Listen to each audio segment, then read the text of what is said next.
The Titan Submersible, a modern maritime disaster. The story of the Titan Submersible isn't just a tale of ambition and exploration, it's one of warnings ignored, design flaws overlooked, and the ultimate price paid for pushing the limits of technology too far, too fast. With new information emerging, let's dive deep into every aspect of this tragic voyage, from the sub's inception to the very last moments of the passengers on board. Stockton Rush and the vision behind OceanGate. To understand the Titan Submersible disaster, we first need to explore the mindset of Stockton Rush, the CEO and founder of OceanGate. Rush, who held degrees in aerospace engineering, was no stranger to ambitious projects. Before founding OceanGate in 2009, he was involved in numerous aviation ventures, even building his own experimental aircraft. His vision was simple yet daring: make deep-sea exploration as routine as space tourism. Rush believed that carbon fiber, a lightweight yet strong material, could revolutionize submersible technology. Traditional submersibles used titanium or steel due to their proven track record at extreme pressures, but Rush was determined to break away from the status quo. He argued that carbon fiber would enable deeper dives with less weight and more flexibility. However, as many experts later pointed out, this belief would prove to be a critical error. The development and testing of the Titan.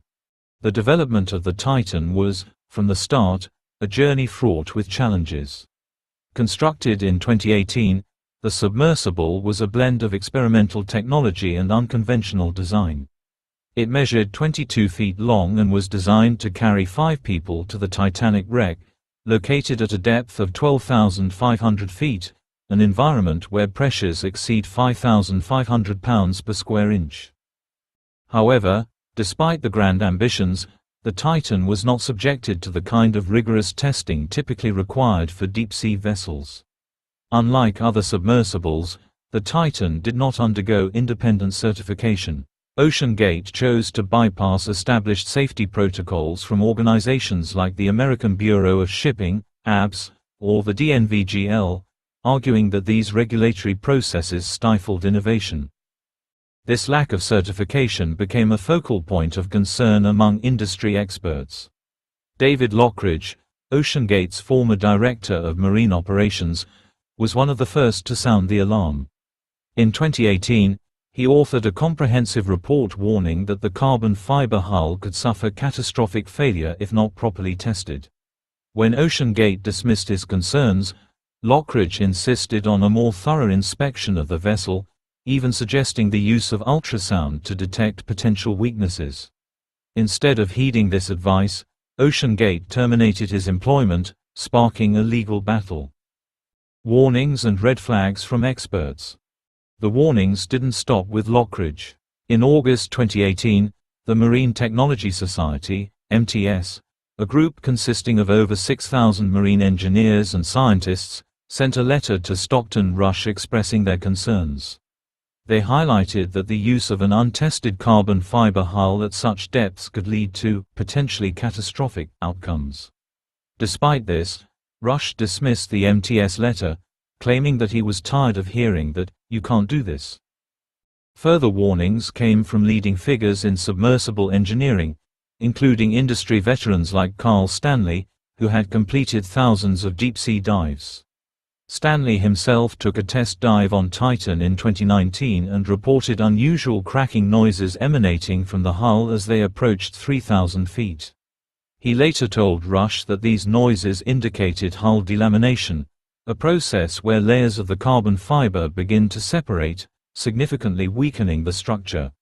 Despite the implications of this, Rush brushed it off, attributing the sounds to minor adjustments in the vessel's structure.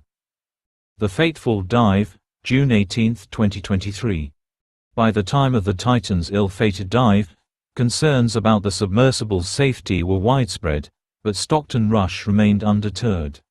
The passengers on this final voyage represented a mix of explorers, adventurers, and experts. Hamish Harding, a British billionaire, renowned explorer, and chairman of Action Aviation, who had previously visited space on a Blue Origin flight. Paul Henry Nargeolet, a French deep-sea explorer with over 37 dives to the Titanic, considered one of the most experienced submersible pilots in the world. Shahzada Dawood and his son Suleiman, prominent members of one of Pakistan's wealthiest families, eager to share this unique experience together. Stockton Rush, the visionary behind the sub, personally piloting the vessel on this journey. The Titan was launched from the Polar Prince, a support vessel operating in the North Atlantic. Within 1 hour and 45 minutes of the descent, communication with the Titan was lost, prompting immediate concern. It's now known that an acoustic monitoring system deployed by the U.S. Navy detected a sound consistent with an implosion around the time the Titan lost contact, but this information wasn't made public initially. The search effort and discovery of the wreckage. The search and rescue operation launched after the Titan's disappearance was unprecedented. It involved the coordinated efforts of the U.S. Coast Guard, the Canadian Coast Guard, the U.S. Navy, and private companies. Multiple sonar buoys were deployed to detect any signs of the submersible, and remotely operated vehicles, ROVs, were dispatched to comb the seabed. After 4 agonizing days, on June 22, a remotely operated vehicle from the Canadian ship Horizon Arctic discovered debris from the Titan approximately 1,600 feet from the Titanic's bow.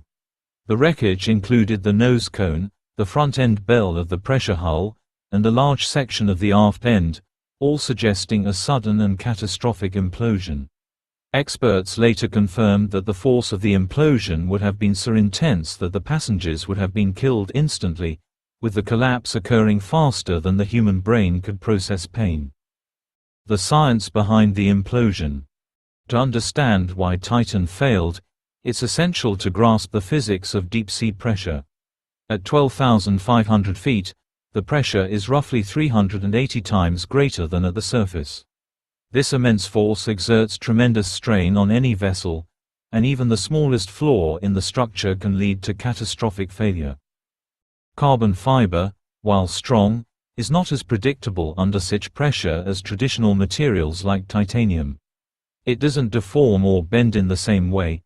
Instead, it fractures suddenly, which is what experts believe happened to the Titan. The immense pressure would have compressed the submersible in milliseconds, leading to an implosion that crushed the hull inward with devastating force. Eyewitness accounts and internal culture at OceanGate. Former employees of OceanGate have come forward with startling revelations about the company's internal culture. According to interviews and documents obtained by investigative journalists, there was a pattern of cutting corners and dismissing safety concerns. Stockton Rush reportedly told employees that OceanGate had to break rules to innovate, and that safety is a pure waste. Newly uncovered emails show that several engineers resigned from OceanGate over the years, citing fears that the company was taking unnecessary risks. One email from a former engineer stated, "I'm worried that you're gambling with lives," in response to Rush's dismissal of safety protocols. The aftermath and accountability. Since the incident, OceanGate has suspended all operations, and Stockton Rush's vision of making deep-sea exploration accessible to the public now faces severe scrutiny.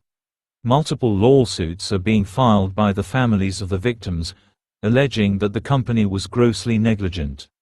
Regulatory bodies worldwide are now calling for stricter oversight of private submersible operations, and debates about safety versus innovation have intensified.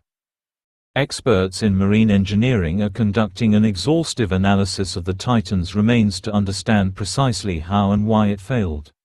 The investigation will likely take months, if not years, to conclude, but one thing is clear: the Titan submersible's tragic end could have been avoided if the warnings of experts had been heeded.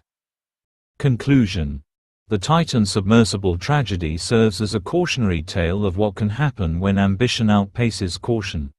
While pushing the boundaries of exploration is essential for human progress, this disaster underscores the necessity of respecting the unforgiving nature of our world, whether it be the depths of the ocean or the vastness of space. Thank you for joining us on this comprehensive journey into the Titan submersible disaster. If you found this in-depth analysis helpful, please like, subscribe, and stay tuned for more deep dives into the world's most chilling mysteries.